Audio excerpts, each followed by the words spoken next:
The crack of rifle fire echoed across the Fort Bragg training range as Sarah Chun stepped up to the firing line. 23 years old with calloused hands and determined eyes, she hefted the M4 carbine with practiced ease. Behind her, a cluster of male recruits whispered and snickered. Mike Henderson, a cocky farm boy from Texas, nudged his buddy Jake. "They think this is going to be easy," he said with a smirk. "Look at her, probably never held anything heavier than a textbook." Sarah ignored the comments, settling into her shooting stance. The paper targets hung at 100 meters, black silhouettes against the morning sun. She took a deep breath, exhaled slowly, and squeezed the trigger. The shot rang out. Mississippi. More laughter erupted from the group behind her. Even the range officer, Sergeant Martinez, shook his head slightly. Sarah fired again. Another miss. The recruits were barely containing their amusement now. Before we continue this story, drop a comment and let us know what state you're watching from. Maybe you've witnessed similar underestimation in your own community. Sarah fired a third time. Mississippi. The target remained untouched while the mockery grew louder behind her. The harassment intensified as Sarah continued firing. Each missed shot brought fresh waves of laughter from the recruits gathered behind the firing line. Mike Henderson was the loudest, his voice carrying across the range with cruel satisfaction. "Maybe she should stick to cooking duty," he called out to his friends. "At least then she can't hurt anybody." Jake Morrison joined in, his voice dripping with mock concern. "Should we call her mommy to come pick her up? This clearly isn't working out." Sarah's jaw tightened, but she maintained her composure. Her father had taught her that discipline meant controlling not just your weapon, but your emotions. She adjusted her stance slightly and fired again. The bullet sailed wide of the target. Sergeant Martinez stepped closer, his weathered face showing a mixture of concern and curiosity. "Chin, what's going on here? You passed the preliminary marksmanship test to get into this program." Sarah met his gaze steadily. "Just having an off day, Sergeant," she replied quietly. The range officer studied her for a long moment, noting something the recruits behind them missed entirely. There was no frustration in her eyes, no trembling in her hands.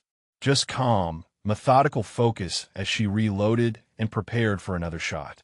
The mockery grew bolder as words spread across the training facility. By lunch, half the base had heard about the girl who couldn't hit a target at 100 meters.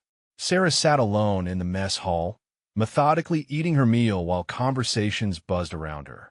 "She's going to wash out before the week's over," one recruit whispered loudly enough for her to hear. "My little sister could shoot better than that."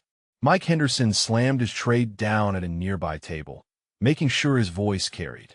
"I heard her dad was some hotshot Marine sniper. Guess talent doesn't run in families after all." Sarah's fork paused halfway to her mouth. Her father, Master Gunnery Sergeant Robert Chun, had indeed been one of the Corps' most decorated marksmen. 3 tours in Afghanistan, 47 confirmed kills at distances that seemed impossible. His photo hung in the Sniper School Hall of Fame. She resumed eating without acknowledging the comment, but something flickered in her dark eyes. A memory, perhaps, of countless hours spent on remote ranges, learning patience and precision from a man who never missed what mattered. That afternoon brought another round of qualification shooting. Sarah stepped back up to the line as the recruits gathered to watch her inevitable failure. The afternoon session brought no improvement in Sarah's apparent marksmanship. Shot after shot sailed wide or low, missing the standard targets completely. The crowd of spectators had grown, drawn by the spectacle of watching someone fail so consistently. Henderson had started taking bets. $5 says she doesn't hit paper once today, he announced loudly. "Any takers?" Several recruits eagerly placed their money down, treating Sarah's struggles like entertainment. She could hear every word, but continued her methodical routine. Load, aim, breathe, squeeze. Mississippi. The pattern repeated with mechanical precision. What puzzled Sergeant Martinez was her form. Everything about her stance, her breathing, her trigger control was textbook perfect. He had trained hundreds of soldiers over his 20-year career, and he recognized natural ability when he saw it. Yet somehow this obviously skilled shooter was missing targets that a novice should hit. He watched her carefully through his binoculars, noting how she adjusted her scope before each shot. Small, deliberate movements that seemed unnecessary for such close targets.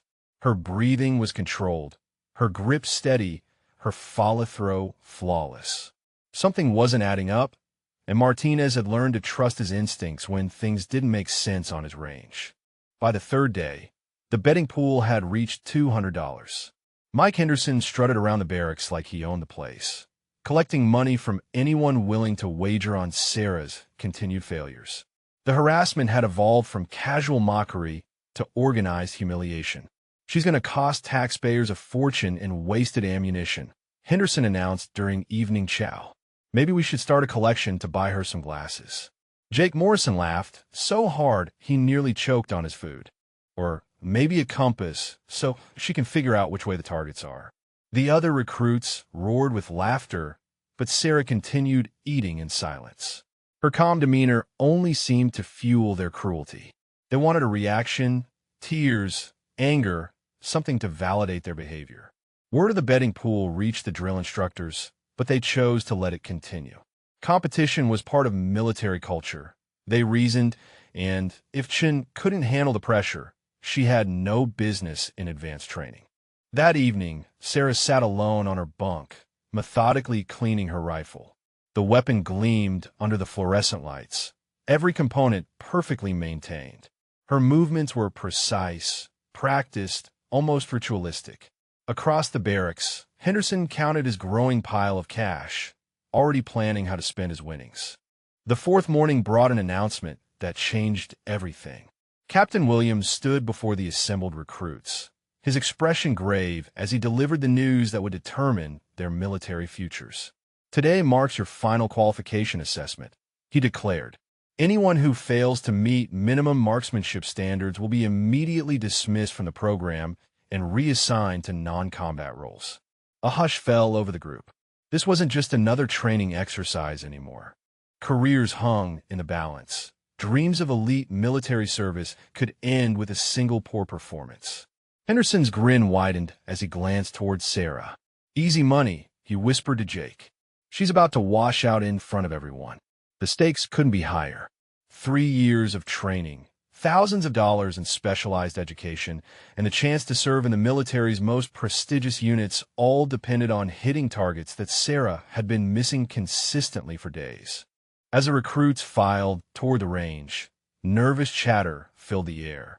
Some had family legacies to uphold. Others had dreamed of military service since childhood. For Sarah, the pressure was different. She carried not just her own expectations, but the weight of her father's legendary reputation. The range felt different that morning, charged with tension and consequence. The final qualification began with brutal efficiency. One by one, recruits stepped up to the firing line under the watchful eyes of multiple instructors. The minimum standard was clear: 7 hits out of 10 shots on a standard silhouette target at 100 meters. Most recruits passed easily, their shots grouping tightly within the scoring rings. A few struggled, but managed to scrape by with exactly 7 hits. Then Sarah's name was called. Henderson could barely contain his excitement as she approached the firing line. The betting pool had grown to nearly $400, with almost everyone wagering against her success. "This is it," he whispered loudly. "About to watch military history. First person to miss every single shot on qualification day." Sarah took her position, loading 10 rounds into her magazine with the same mechanical precision she had shown all week. The range fell unusually quiet as spectators gathered to witness what they expected to be a spectacular failure. Sergeant Martinez watched through his scope, positioned at the observation tower behind the firing line. Something about her pre-shot routine caught his attention. She was making the same deliberate scope adjustments, but this time he followed her sight line carefully. Sarah raised her rifle and settled into her familiar stance, breathing slowly as she prepared for the shot that would determine her fate. Sarah's first shot of the qualification round missed the target completely, just as everyone expected. The crowd erupted in barely suppressed laughter and knowing nods. Henderson pumped his fist in triumph, already counting his winnings. "See, I told you all," he called out, breaking range protocol. "Some people just don't belong here." The second shot also missed. Then the third. By the fourth miss, some recruits were openly laughing despite the serious nature of the qualification. Even Captain Williams shook his head in disappointment, already preparing the paperwork for Sarah's dismissal. But Sergeant Martinez had grabbed a pair of high-power binoculars and was scanning the range with growing intensity. He followed Sarah's sight line past the 100-meter targets, past the 200-meter markers, all the way to the back wall of the range complex. His breath caught in his throat. There, mounted on the concrete barrier wall, nearly 600 meters away, was a series of small metal discs. Training aids used for advanced sniper courses, each one no larger than a silver dollar. As he watched, Sarah fired her fifth shot. The distinctive ping of metal being struck echoed across the range, so faint that most people dismissed it as background noise from the adjacent training areas. Martinez grabbed his radio with trembling hands, his voice urgent as he called to the tower observers. "Check the back wall targets at 600 meters. Now." The response crackled back moments later, filled with disbelief. "Sergeant, we're seeing impacts on the advanced sniper discs. Multiple hits, dead center." Sarah fired her sixth shot. Another ping echoed faintly across the range. Henderson and the other recruits remained oblivious, too busy celebrating what they saw as her inevitable failure. "She's done for," Henderson announced loudly. "6 misses and counting. This is embarrassing to watch." Captain Williams started walking toward the firing line, ready to halt the qualification and dismiss Sarah from the program. But Martinez stepped down from his observation post, his face pale with realization. "Sir," he called out, his voice carrying across the range. "Sir, you need to stop this qualification immediately." Williams paused, confused by the interruption. "What's the problem, Sergeant?" Martinez looked at Sarah, who had just loaded her 7th round. She met his gaze calmly, a slight nod acknowledging that he had figured it out. The range officer turned to address the crowd of spectators, his voice cutting through their laughter. "Everyone needs to look at the back wall. Right now." The range fell silent as every pair of eyes turned toward the distant back wall. Captain Williams raised his binoculars, following Martinez's pointed finger to the concrete barrier 600 meters away. What he saw defied belief. 6 small metal discs, each no larger than a silver dollar, hung from the wall as training targets for advanced sniper courses. Every single one showed a perfect center hit, the metal bent and twisted from high-velocity impacts. Henderson's confident smirk began to fade as he squinted toward the distant wall. "What are we looking at?" he asked, confusion replacing his earlier arrogance. Martinez's voice carried across the stunned range. "Those targets are used for our most advanced sniper training. 600 meters.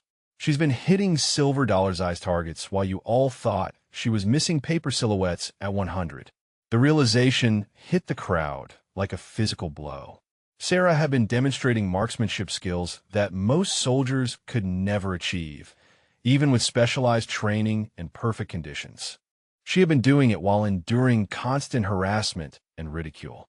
Captain Williams lowered his binoculars, his expression transformed from disappointment to awe. "Chun," he called out, his voice respectful for the first time. "Where did you learn to shoot like that?" Sarah lowered her rifle and turned to face Captain Williams, her voice steady and calm. "My father taught me, sir. Master Gunnery Sergeant Robert Chun. He always said that if you can hit a difficult target, the easy ones take care of themselves." The name sent a ripple of recognition through the military personnel present. Robert Chun was a legend, his exploits in Afghanistan known throughout the sniper community. Williams himself had studied Chin's techniques during his own training. Henderson stood frozen, his mouth hanging open as the implications crashed over him. The money in his pocket suddenly felt like burning coals. Around him, recruits who had been laughing moments before now stared at Sarah with newfound respect and horror at their own behavior. Martinez shook his head in amazement. 600 meters with a standard M4 and iron sights. I've seen trained snipers miss those targets with specialized equipment. Sarah shouldered her rifle with practiced ease. She had 4 rounds remaining in her qualification, but everyone knew the test was already over. The demonstration of skill transcended any written standard or minimum requirement. Captain Williams stepped forward, his voice carrying clearly across the silent range. Ladies and gentlemen, you have just witnessed some of the finest marksmanship I have ever seen in 25 years of military service. The transformation was immediate and complete. Henderson quietly returned the betting money to everyone who had wagered against Sarah, his earlier bravado replaced by shamefaced silence. The recruits who had mocked her now approached with genuine respect, some asking for shooting advice, others simply apologizing for their behavior. Within hours, word spread throughout Fort Bragg. The daughter of the legendary Robert Chun had not only lived up to her father's reputation, but had demonstrated skills that surpassed most active-duty snipers. Sarah found herself invited to train with the advanced marksmanship instructors, her supposed failures transformed into a masterclass in precision shooting. Captain Williams personally escorted her to the sniper school building, where her father's photograph hung in the Hall of Fame. Standing before the image, Sarah saluted quietly, honoring the man who had taught her that true strength reveals itself when it matters most. Martinez later admitted that in 30 years of range supervision, he had never seen anything like Sarah's performance. She had turned humiliation into triumph, mockery into respect, and failure into legendary success. If this story moved you, please drop a comment and let us know your favorite part, character, or if you've witnessed similar hidden strength revealed in your own life. Sarah's legacy at Fort Bragg had just begun.